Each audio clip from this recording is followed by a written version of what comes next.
With Austin Price, Brent Hubbs, Volquest.com, 2-minute drill. Jeremy Pruitt meeting the media, Austin, today after a scrimmage last night. Just give me your overall takeaway from Jeremy Pruitt's conversation about the scrimmage first and foremost. Well, and talking about the scrimmage, he said they got in 45 to 50 plays. They probably got in a little bit more than that, but he wanted to be modest, talk about situational type stuff. And he did give Karat Garland some love on the defensive line, kind of citing that individuals on the defensive line maybe perform better than the collective unit. And overall, to me, the biggest theme coming out of this was the fact that, they are, I won't say frustrated, but at the same time, waiting to hear from, Jeremy, or waiting to hear back from the NCAA on Cade Mays and understand where they are with that situation. Coach Pruitt calling for the fact that what fans and everybody with common sense has said for a while, Brent, if eligibility don't matter this year, then nobody should be ineligible. Yeah, and I mean, that appeal just went in, from Greg Isaac, so it's a little early to get an answer there. But I think his feeling was it's a lay down. He was asked specifically. I thought it was interesting. His comments when asked specifically about had he talked to the league office. He said he had not talked to Commissioner Sankey, but he said I know how this goes because of some pre-existing rules, some rules he thinks needs to be changed in light of this year, and quite frankly, rules that are going to change when they decide to pass the one-time transfer availability, transfer option anyway, Austin.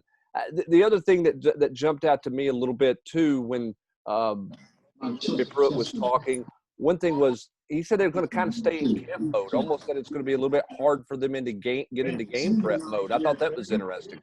Yeah, even once the season starts, they will stay in camp mode for at least a couple of weeks, and because he feels like they need to get the flow and keep that competitiveness going, because it has been a different camp. You've had kids miss.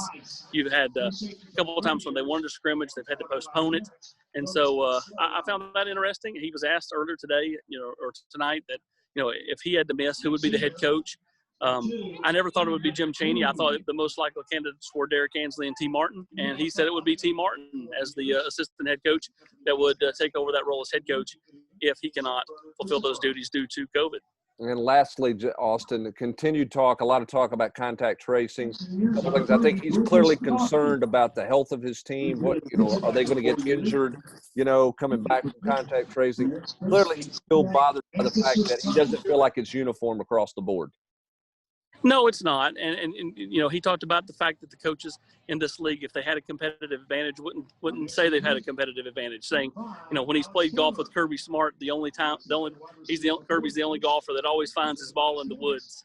So, it was, his kind of like lighthearted jab at the fact that, others in this league, have probably a competitive advantage, and he's just unwilling to kind of go out and say it full out at this point. Yeah, clearly he feels like some of the contact tracing rules in Knox County and in Tennessee are different than they are in other states, but it's something he said they have to battle with, they have to deal with, and go get a football team ready to play. Will not get all the practices in. He says it's not beneficial to do so.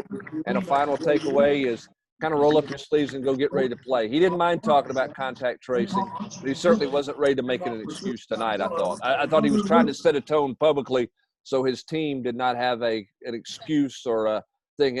He doesn't feel like his team's ready to play, Austin, but he knows he's got to deal with what he's got to deal with. That's right, Brent. I've got to go. We got Rivalry Thursday coming on in 1 minute. We'll talk to you guys in the general quarters later tonight for the War Room.